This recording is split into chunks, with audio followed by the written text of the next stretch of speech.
You saying that could mean that if I'm down, you could hook me up.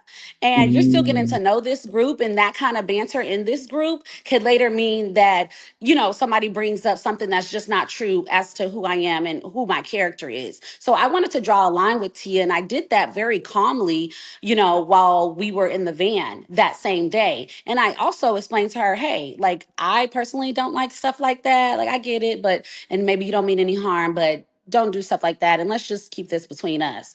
The very next day, she had already told everyone that was in her side of her nanny's quarters that what the situation was, what had happened. So when it was even halfway brought up, I just snapped because I'm like, oh no, Tia, you sitting here, you over here quiet. You've been trying to be like, you don't want any smoke, but I actually asked you not to say that. And you even bringing it up. Okay, girl, you haven't had a big argument yet. You want one with Jassi? Let's go then.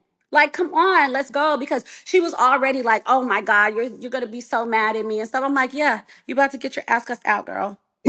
oh my God.